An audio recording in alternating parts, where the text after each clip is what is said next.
Hello friends, welcome to my channel education for knowledge. आप लोगों का स्वागत है इस वीडियो में।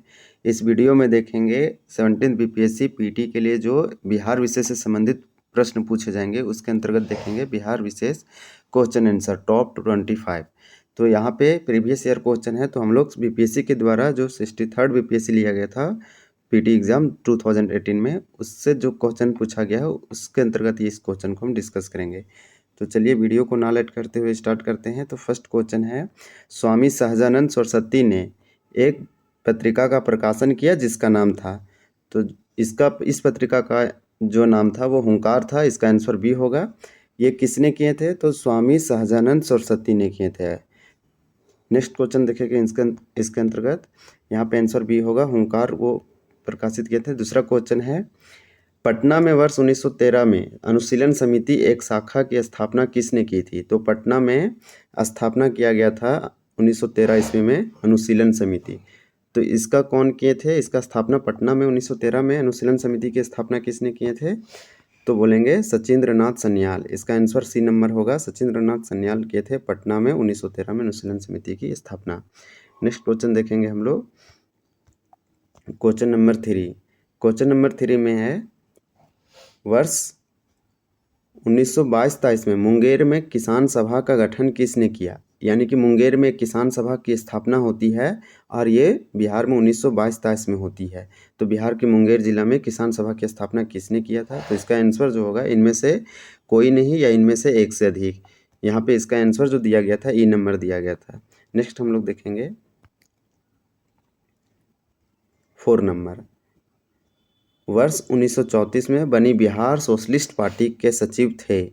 तो 1934 में बिहार में एक पार्टी बनती है, उसका नाम है बिहार सोशलिस्ट पार्टी, और इसके सचिव सेक्रेटरी कौन थे? तो जयप्रकाश नारायण थे। इसका आंसर बी होगा, राइट। नेक्स्ट हम लोग देखेंगे क्वेश्चन नंबर 5। बिहार से भारतीय संविधान सभा के सदस्य कौन थे? तो बिहार से जो भारतीय संविधान सभा बन रही थी, इंडियन कॉन्स्टिट्यूशन असेंबली, उसके सदस्य, उसके मेंबर कौन थे बिहार से? तो इनमें भी इसका आंसर जो होगा ई नंबर होगा। इनमें से कोई नहीं, इनमें से एक से अधिक। इसका आंसर ई नंबर दिया गया था। नेक्स्ट देखेंगे, यानी कि बिहार से तो डॉक्टर राजेंद्र प्रसाद थे ही, उसके अलावे भी और व्यक्ति थे, इसलिए उसका आंसर एक से अधिक हो जाएगा। 6 नंबर देखेंगे, क्वेश्चन नंबर 6। बिहार में वर्ष 1937 में गठित प्रथम भारतीय मंत्रिमंडल का नेतृत्व किसने किया? पहले आप याद रखिए कि बिहार में 1937 में एक भारतीय मंत्रिमंडल का गठन किया जाता है। तो इसका नेतृत्व किसने किए थे? तो मोहम्मद यूनुस ने किए थे। मोहम्मद यूनुस प्रथम बिहार का जो मंत्रिमंडल गठित किया गया था 1937 में, इसके प्रथम प्रधानमंत्री थे, या फिर बोलेंगे मुख्यमंत्री थे। प्रधानमंत्री का जो पद था वो मुख्यमंत्री के बराबर था, उसमें मुख्यमंत्री को ही प्रधानमंत्री बोला जा रहा था। तो इसका आंसर बी होगा। नेक्स्ट हम लोग देखेंगे 7 नंबर क्वेश्चन। राजेंद्र प्रसाद ने किसे पाकिस्तान का जन्मदाता माना? यानी राजेंद्र प्रसाद ने पाकिस्तान का जन्मदाता किसे मानते हैं? तो लॉर्ड मिंटो को मानते हैं। लॉर्ड मिंटो को, जो ये एक मिंटो थे, लॉर्ड मिंटो थे, वायसराय थे इंडिया के, तो इन्हीं को राजेंद्र प्रसाद ने पाकिस्तान का जन्मदाता माना। नेक्स्ट देखेंगे question number 8। Question number 8, Patna lawn का गांधी मैदान के रूप में नामकरण कब किया गया है? पटना लॉन का गांधी मैदान के रूप में नामकरण, रीनेम जो किया गया, ये कब किया गया? सो ये क्वेश्चन पूछा गया था क्वेश्चन नंबर 8 में। तो यहाँ पे आप देख सकते हैं इसका जो आंसर होगा वो इनमें से कोई नहीं या इनमें से एक से अधिक। हम लोग नेक्स्ट देखेंगे क्वेश्चन नंबर 9। इसका आंसर ई नंबर हो जाएगा। बिहार के निम्नलिखित जिलों में से कौन सा जिला नेपाल के साथ सीमा साझा नहीं करता है? तो ऐसा बिहार का कौन सा जिला है जो नेपाल से बाउंड्री शेयर नहीं करता है, यानी नेपाल के साथ सीमा साझा नहीं करता है? तो पूर्णिया जिला जो है वो नेपाल के साथ सीमा साझा नहीं करता है। पूर्णिया बिहार के उत्तरी पूर्वी में आती है। उत्तर यानी बिहार को 2 भाग में डिवाइड करती है गंगी रिवर, यानी गंगा रिवर। तो एक दक्षिणी बिहार, एक उत्तरी बिहार। उत्तरी बिहार के पूर्वी साइड पूर्णिया जिला आती है। तो पूर्णिया जिला नेपाल से अपना सीमा संलग्न नहीं करती है। नेक्स्ट क्वेश्चन देखेंगे क्वेश्चन नंबर 10। क्वेश्चन नंबर 10 में निम्नलिखित में से कौन सा भारत के बिहार राज्य में मौजूद एकमात्र यूनेस्को विश्व धरोहर स्थल है? तो यहाँ पे सिंपल पूछा जा रहा है कि ऐसा कौन सा भारत भारत के बिहार राज्य में मौजूद एकमात्र यूनेस्को वर्ल्ड हेरिटेज साइट स्थल है। तो बिहार में क्या एक से अधिक है या एक भी नहीं है? तो महाबोधि विहार तो है, नालंदा में बौद्ध मठ, विक्रमशिला मठ का प्राचीन स्थल, शेरशाह सूरी का मकबरा, ये सब ऑप्शन दिया गया था और इनमें से कोई नहीं, इनमें से एक से अधिक। तो इनमें से एक से अधिक होगा, इसलिए इसका आंसर ई नंबर होगा। तो यहाँ पे इसका आंसर इनमें से एक से अधिक होगा, ई नंबर आंसर। नेक्स्ट हम लोग देखेंगे क्वेश्चन नंबर 11। इस क्वेश्चन को देख के जाइए, 17 बीपीएससी पीटी के लिए इम्पोर्टेंट है। बाढ़ सुपर थर्मल पावर स्टेशन किस राज्य में स्थित है? तो ये बिहार राज्य में है। सिंपल है, स्टैटिक है, फैक्ट है, इसको याद करना पड़ेगा। क्वेश्चन नंबर 12, बिहार प्रोविंशियल किसान सभा का गठन कब किया गया? तो बिहार प्रोविंशियल किसान सभा का गठन कब किया गया? तो ये 1929 ईस्वी में किया गया था। नेक्स्ट क्वेश्चन देखेंगे, क्वेश्चन नंबर 13, किस अधिनियम के तहत बिहार एक अलग राज्य बना? तो जो बिहार को अलग राज्य बनाया गया, ये किस अधिनियम के तहत बनाया गया? तो बोलेंगे भारत सरकार अधिनियम 1935 भारत सरकार अधिनियम के तहत बिहार को एक अलग राज्य बनाया गया। और ये जो भारत सरकार अधिनियम है, इसी के अंतर्गत इसमें बहुत सारे प्रोविज़न थे और इसी प्रोविज़न के तहत जो संविधान बना है वो अलग अलग स्रोत इसी से लिए गए हैं, मैक्सिमम स्रोत इसी अधिनियम से लिया गया है।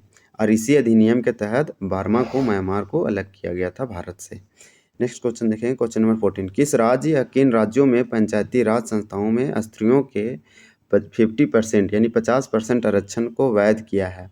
यानी कि ऐसे भारत में कौन कौन से राज्य हैं या किन राज्य हैं जो पंचायती राज सिस्टम जो है या पंचायती राज संस्थाओं में स्त्रियों के लिए यानी महिलाओं के लिए 50% रिजर्वेशन को लिए यहाँ पे कानूनी प्रदान किया गया है।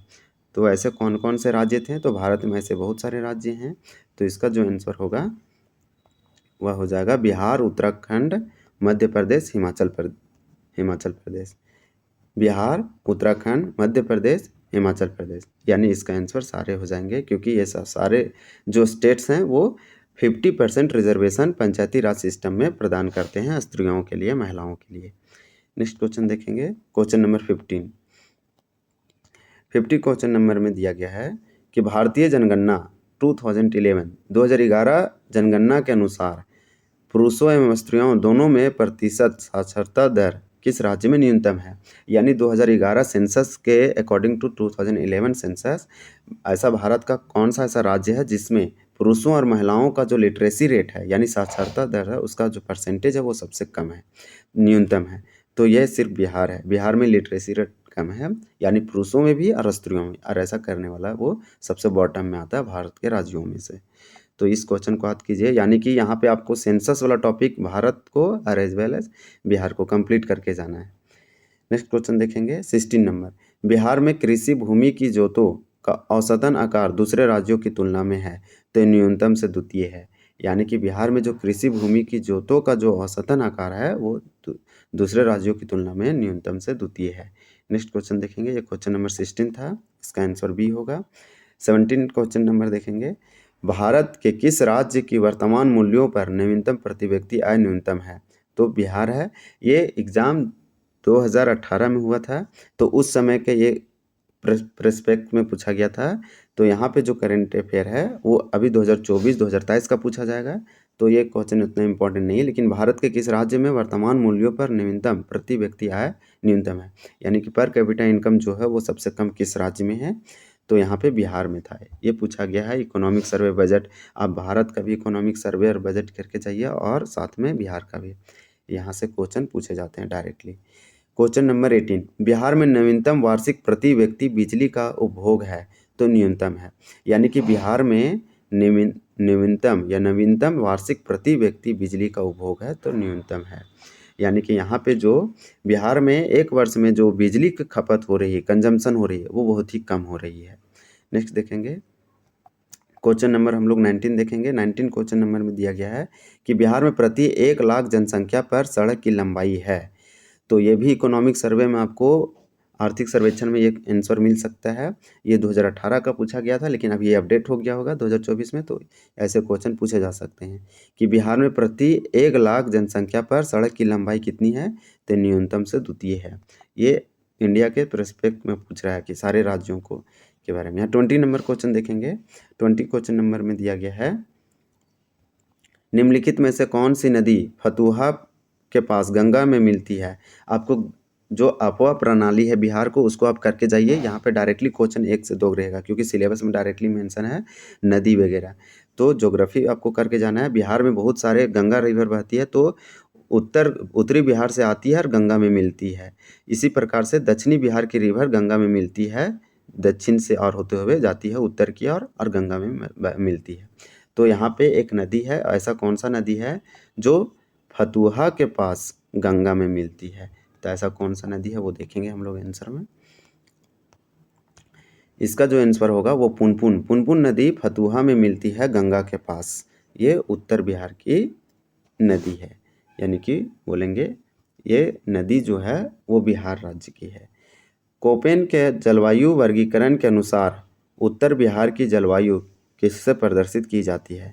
यानी कि आपको बिहार की जलवायु टॉपिक क्लियर करके जाइए। यहाँ कोपेन हो गया, वर्ड्सवर्थ हो गया, ये बहुत सारे लोग जो विज्ञान थे, साइंटिस्ट थे, वो डिवाइड करके रखे गए हैं, अलग अलग जलवायु कैटेगरी को डिवाइड किए हैं। तो कौन सा क्षेत्र किस वर्ग के अंतर्गत आता है और उसको किस सिंबल से डिनोट करते हैं, ये आपको एग्जाम में 2 से 3 दिन पहले करके जाना है। ये डाटा वाला है, ये आप क्वेश्चन को देखिएगा, कर लीजिएगा। कोपेन के जलवायु वर्गीकरण के अनुसार उत्तर बिहार की जलवायु किससे प्रदर्शित की जाती है, तो CWG से की जाती है। और इसका नेम भी है, यहाँ पे कोड सिंबल में दिया है, इसका आपको ये पढ़ना पड़ेगा। नेक्स्ट देखेंगे क्वेश्चन नंबर 22। मुजफ्फरपुर, दरभंगा, चंपारण जिलों में कौन सी मिट्टी अधिकांशतः पाई जाती है। सिंपल, बिहार के चंपारण, पूर्वी चंपारण और पश्चिमी चंपारण, दरभंगा और मुजफ्फरपुर, इनमें से कौन सी नदी पाई जाती है, तो नवीन जलोढ़। नवीन जलोढ़ कहने मीन्स यहाँ नवीन जलोढ़क लिखा है, तो नवीन जलोढ़ मिट्टी पाई जाती है। बिहार में बहुत सारे मिट्टी पाई जाती है, नवीन जलोढ़, पुरानी जलोढ़, तो जो जलोढ़ मिट्टी है उसे कछारी भी बोलते हैं। तो नवीन जलोढ़ ये सब रीजन में पाई जाती है। नेक्स्ट हम लोग देखेंगे, इसका आंसर बी हो जाएगा। हम लोग क्वेश्चन नंबर 23 देखेंगे। क्वेश्चन नंबर 23 में देखिए लिखा हुआ है कि बिहार का सर्वाधिक जूट उत्पादक जिला है। बिहार सबसे अधिक जूट पश्चिम बंगाल में होता है और दूसरा जूट सबसे सर्वाधिक उत्पादन बिहार में होता है। और बिहार के किस जिला में होगा, तो बिहार के उस जिला में होगा जहाँ पे बारिश अधिक होती है, क्योंकि जूट उत्पादन के लिए वाटर की अधिकता चाहिए, यानी कि बारिश की अधिक रहेगी वहीं पे इसका ग्रो किया जाएगा। तो गया नहीं हो सकता है, सिवान नहीं होगा, वैशाली नहीं होगा। इसका सही आंसर पूर्णिया होगा, और पूर्णिया जो है ये बिहार के उत्तर पूर्वी साइड आती है। नेक्स्ट देखेंगे इसमें हम लोग क्वेश्चन नंबर 24, त्रिवेणी। क्वेश्चन नंबर 24 में त्रिवेणी नहर किस नदी पर निर्मित है। एक नहर है, कैनाल है, त्रिवेणी नहर, ये किस नदी पे बनाई गई है, गंडक रिवर पे। नेक्स्ट हम लोग देखेंगे, इसका जो आंसर होगा वो सी नंबर होगा, गंडक रिवर, यानी कि गंडक नदी पे त्रिवेणी नहर बनाई गई है। नेक्स्ट क्वेश्चन देखेंगे 25 नंबर क्वेश्चन में दिया गया है, जैन धर्म के प्रवर्तक महावीर जी का मोक्ष स्थान कहाँ है। तो जैन धर्म के जो प्रवर्तक थे वो महावीर जी थे, और इसके मोक्ष स्थान कहाँ पे है, तो पावापुरी। तो इसमें आप एडिशनल फैक्ट यही जान सकते हैं कि भगवान महावीर का मोक्ष बिहार के पावापुरी, जो कि पावापुरी पड़ती है राजगीर में, वहाँ पे होते हैं। यह कार्तिक कृष्ण अमावस्या को 72 वर्ष की वायु में इनको यह मोक्ष की प्राप्ति होती है। तो यहाँ बोलेंगे कि पावापुरी में स्थित है जल मंदिर, जिसे आपापुरी के नाम से भी जाना जाता है। वहाँ पे महावीर स्वामी का अंतिम संस्कार स्थल हुआ था। यानी कि ये जैन धर्म के महावीर जो हैं, जैन धर्म के 24वें तीर्थंकर हैं। इनका जन्म वैशाली जिला के कुंड ग्राम में होता है, और बचपन का नाम जो है वो वर्धमान है। तो ये सब आप फैक्ट जो है वो याद रखिएगा कि वर्धमान है इनका। यहाँ पे जैन धर्म से रिलेटेड क्वेश्चन पूछा जाएगा। और 30 साल की उम्र में इनको ये गृह त्याग यानी कि घर त्याग करते हैं सन्यासी, और 42 साल की उम्र में इन्हें ज्ञान की प्राप्ति होता है। ये सब आप ये याद रखिएगा। नेक्स्ट हम लोग देखेंगे क्वेश्चन नंबर 26, और ये लास्ट क्वेश्चन है इस वीडियो का। कैमूर पठार किसके लिए प्रसिद्ध है। तो कैमूर पठार किसके लिए प्रसिद्ध है, तो चूना पत्थर के लिए। चूना पत्थर में कैमूर, क्योंकि विंध्या श्रेणी है और विंध्या श्रेणी के साइड में ही कैमूर पठार है। तो यहाँ पे जो रोहतास जिला है और कैमूर है, इधर आसपास कैमूर पठार पाई जाती है, और यहाँ पे चूना पत्थर यहाँ पे अधिक मैक्सिमम पाई जाती है। तो इस प्रकार टोटल इसमें 26 क्वेश्चन था। ये प्रीवियस ईयर क्वेश्चन है बिहार विषय से संबंधित। इसको एनालिसिस करके कुछ इंपॉर्टेंट टॉपिक को आप क्लियर कर लीजिए और इसको देख के जाइए। श्योर यहाँ से 1 से 2 क्वेश्चन रहेगा। सारे आप बिहार विषय से जितने भी संबंधित प्रीवियस ईयर क्वेश्चन है बीपीएससी के द्वारा पूछा गया है अलग अलग एग्जामों में, उसको आप करके जाइए। इस वीडियो को एंड करते हैं। Thank you for watching this video.